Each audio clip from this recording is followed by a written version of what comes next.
Heli मन में कहती है, मुझे पता है कि तुम्हें जो किस्मत मिली है उससे तुम बच नहीं सकती। हो सकता है कि तुम छोटी मोटी परेशानियों से बच जाओ, लेकिन अपनी ज़िंदगी पर असर डालने वाली बड़ी घटनाओं को नहीं बदल सकती। असली हेली की किस्मत में मरना लिखा था, क्योंकि वही उसका फेट था। तो क्या मेरा भी? लोग कह देते हैं कि अपनी किस्मत अपना लो, लेकिन ऐसा सिर्फ वही लोग कह सकते हैं जिसे ये पता ही ना हो कि उसकी किस्मत उसके लिए क्या लेकर आने वाली है। आखिर कितने लोग होते हैं जो पहले से जानते हो कि उनकी ज़िंदगी में कितना दर्द सहना पड़ेगा, और फिर भी अपनी किस्मत से प्यार कर पाते हैं। मैंने कभी भी अपनी किस्मत को पसंद नहीं किया। दूसरे सीन में हमें गार्डन का सीन दिखाया जाता है, जहाँ पे मैजेस्टी बैठा हुआ होता है। मैजेस्टी सोच रहा होता है, अब सोचता हूँ क्या ये पहली बार है जब मैं हेली डनकन के साथ खाना खा रहा हूँ।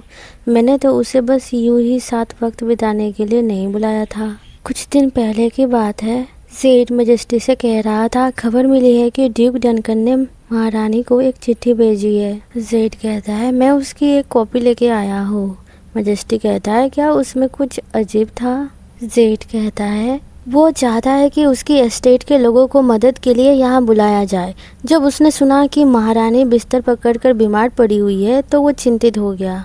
एक आदमी हंसते हुए कहता है, हर कोई देख सकता है कि उसका इरादा महल में अपने लोगों को तैनात करने का है। मैजेस्टी कहता है, ड्यूक जानता है कि मैं इसकी इजाज़त नहीं दूंगा। वो मेरे साथ एक छोटी सी टकरार या झगड़ा शुरू करने की कोशिश कर रहा है। तभी दूसरा आदमी कहता है, रानी हाउस डनकन की सदस्य होने की वजह से ड्यूक की कठपुतली बन सकती है और रियासत के सभी नॉवेल्स का ध्यान उन पर केंद्रित हो सकता है। हमें इसे अभी इसी वक्त रोकना होगा। मैजेस्टी कहता है, इसीलिए मैं चाहता था कि रानी किसी कमज़ोर नोबेल परिवार से हो। मैं इस मौके का फ़ायदा उठाकर देखूंगा कि हेली डनकन क्या फैसला करती है। क्या वो वाकई उतनी ही भोली वाली लड़की है जैसा लोग कहते हैं, या फिर कुछ और? सीन प्रेजेंट में आती है। ड्यूक सोच रहा होता है, अब मैं ये बात उसके सामने कैसे छेड़ूं? चाहे बातचीत किसी भी दिशा में जाए, मैं ड्यूक का प्रपोजल कभी भी एक्सेप्ट नहीं करूंगा। तभी ड्यूक के आसपास वही बुरी शक्तियों वाली आत्माएं आ जाती है और उसे घेरने लग जाती है। जेड मन में कहता है, लगता है आज भी वो अच्छे मूड में नहीं है। तभी कोई कहता है, महारानी आ गई है। जैसे ही हेली ने कदम रखा, उसके चारों तरफ जो स्पिरिट्स थे वो धीरे धीरे गायब होने लग जाते हैं। मैजेस्टी मन में कहता है, अचानक से हवा साफ और हल्की सी लगने लगी है। यह सब उसी पल हुआ जब हेली डनकन यहाँ अंदर आई। उसकी हर कदम के साथ एक ताजगी भरी ठंडी हवा चलने लगती है।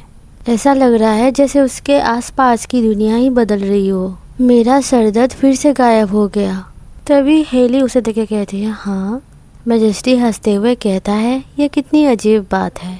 हेली फिर से कहती है, क्या? मैजेस्टी कहता है, कुछ नहीं, बैठ जाओ। हेली बैठ जाती है और मैजेस्टी उसे घूर रहा होता है। हेली कहती है, मैजेस्टी मुझे आपसे एक ज़रूरी बात कहनी है। मैजेस्टी कहता है, क्या बात है?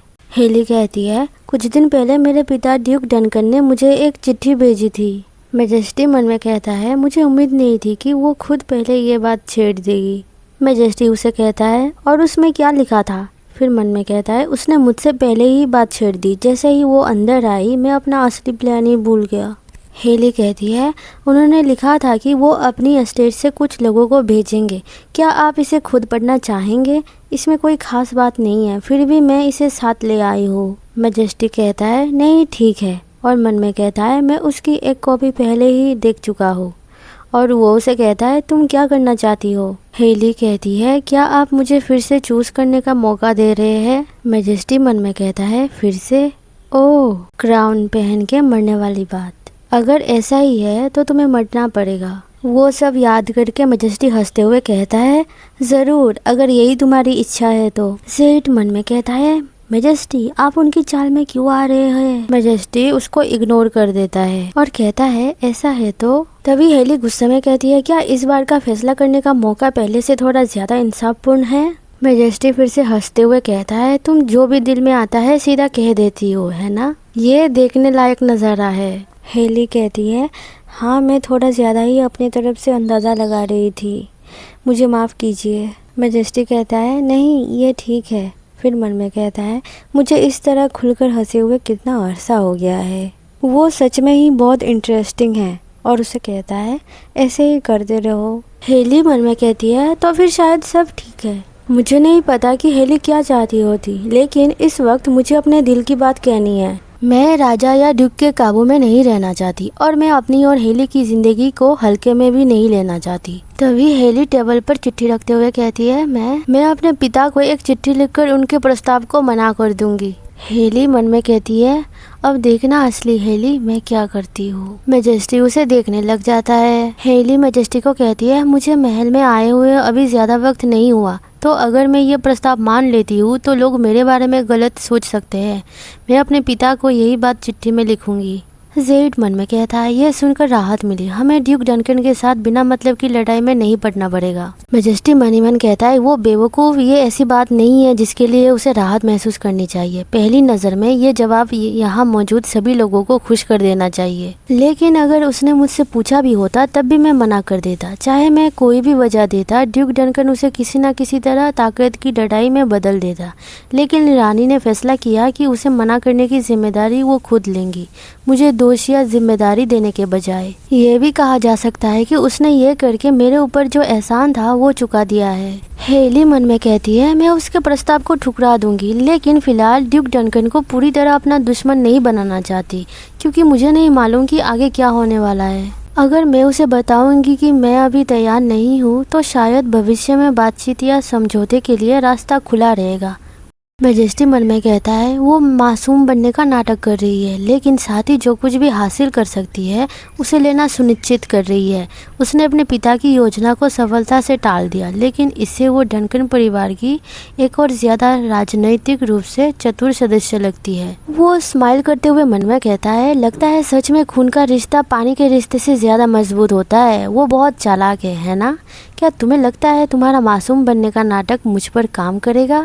मुझे हेली डनकन नाम की इस लड़की में काफ़ी दिलचस्पी पैदा हो गई है, हालांकि मुझे उस पर थोड़ा शक भी है। तभी टेबल पर खाना आ जाता है। हेली कहती है, मेरी बात ख़त्म हो गई है, क्या मैं अब खा सकती हूँ? इसकी खुशबू बहुत अच्छी आ रही है। तभी मैजेस्टी उसे घूरने लगता है और कहता है, खा लो, तुम्हें मेरे लिए इंतज़ार करने की ज़रूरत नहीं है। मैजेस्टी मन में कहता है, ठीक है, मैं जितना ज़्यादा उसके बारे में जानता हूँ वो उतनी ही ज़्यादा दिलचस्प लगती जा रही है। ये थोड़ा खतरनाक है। क्या मैं डनकन की बेटी की तरफ अट्रैक्ट हो रहा हूँ? ये बस थोड़ा सा है, लेकिन मुझे उसकी तरफ खिंचाव महसूस होता है। मैजेस्टी फिर से मन में कहने लगता है, हद है, क्या मेरी पागलपन वाली हालत और ख़राब हो गई है? मैजेस्टी कहता है, ओ ठीक है, मुझे नहीं पता तुमने सुना है या नहीं, लेकिन मैं इस हफ्ते शिकार पर जाने के लिए महल से बाहर जा रहा हूँ, 3 दिन और 2 रात के लिए।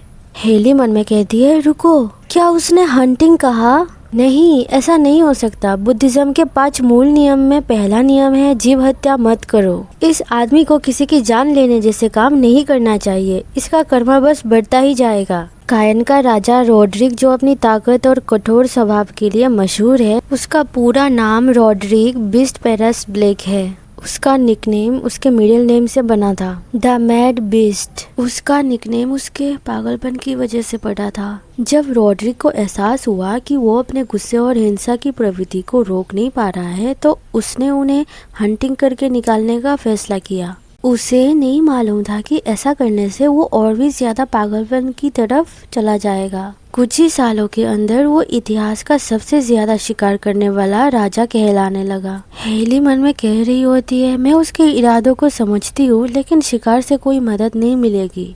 जितनी ज्यादा वो हिंसा करेगा उतना ही उसका कर्म का बोझ बढ़ेगा और बुरी आत्माओं से मिलने वाली पीड़ा और ज्यादा भयंकर होती जाएगी। मैजेस्टी को दिखाया जाता है, वो किसी से कह रहा होता है, क्या तुमने सामान की जांच कर ली? दूसरा कहता है, जी महाराज। हेली मन में कह रही होती है, मेरा मन करता है कि मैं उससे कहूँ कि हिंसा करना तुम्हारे लिए सही नहीं है, लेकिन अगर राजा या नाइट्स ये बात सुन लेंगे तो वो इसे पागलपन या मजाक समझेंगे। तभी मैजेस्टी हेली को देखता है और हेली की तरफ आते हुए कहता है, हेली डनकन। हेली कहती है, हाँ।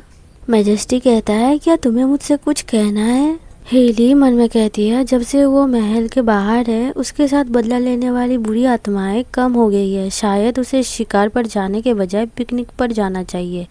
हेली मैजेस्टी से कहती है, तुम कहना क्या चाहते हो?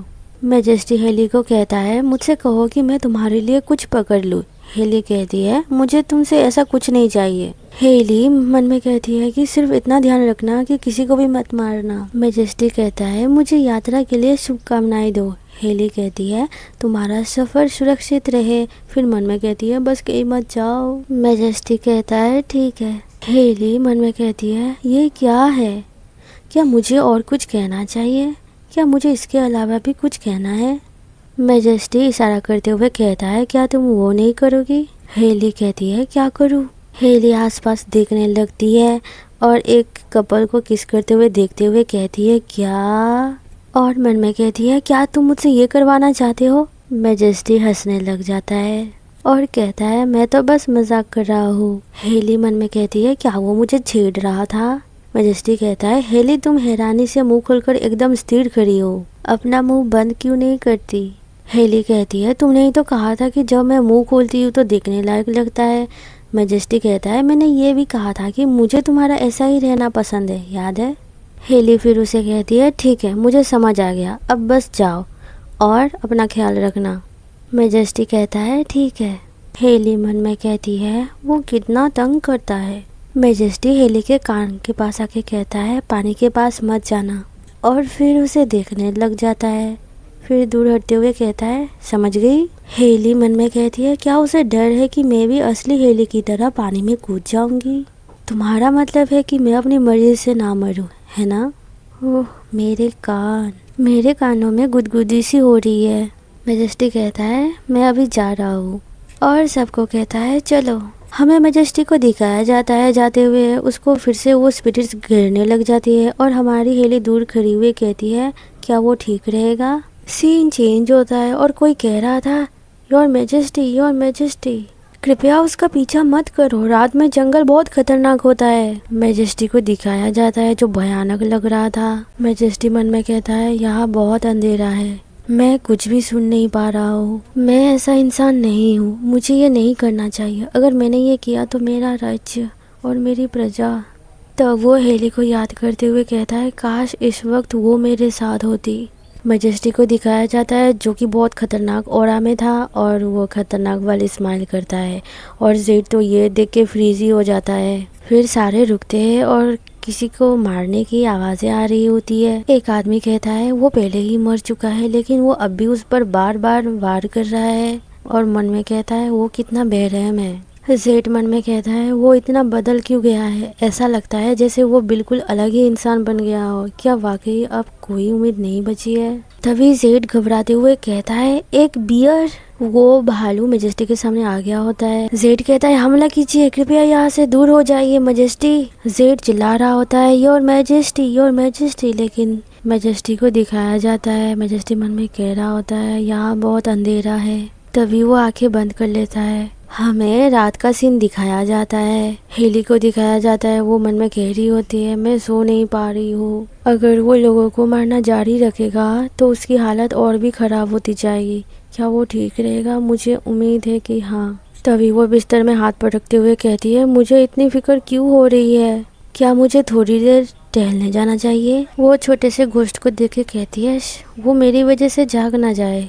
वो बाहर आती है और चांद को देख के कहती है चांद कितना चमक रहा है, यहाँ भी एक बगीचा है, ये महल कितना बड़ा है। तभी वो सामने देख के कहती है एक झील। तभी वो मैजेस्टी की बातों को याद करती है पानी के पास मत जाना। हेली कहती है तुम कहोगे तब भी मैं पानी के करीब नहीं जाऊंगी क्योंकि दादी ने मना किया है। मन में हेली कहती है फिर भी शायद इसलिए क्योंकि मुझे बचपन से ही उसके पास ना जाने के लिए कहा गया है, लेकिन मैं हमेशा उसे दूर से देखते हुए ही रह जाती हूँ। वो बैठी हुई होती है, तभी एक ठंडी हवा का झोंका उसे छू जाता है। वो मन में कहती है हाँ ये एनर्जी। तभी वो कांपते हुए मन में कहती है ये वही वेस्टर्न स्पिरिट है जो मुझे शादी के दिन दिखी थी। वो मन में कहती है तुम नीचे क्यों उतर रहे हो, तुम मेरे पास क्यों बैठ गए, दूर हो जाओ। हेली मन में कहती है ओ माय गॉड ये एनर्जी तो अविश्वसनीय है। दादी जिस गॉड की सेवा करती थी वो भी इतनी शक्तिशाली नहीं थे।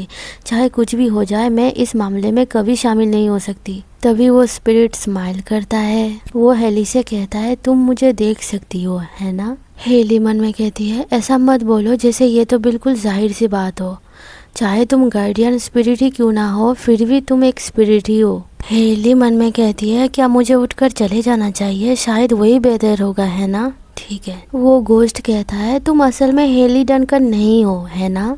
हेली मन में कहती है कैसे।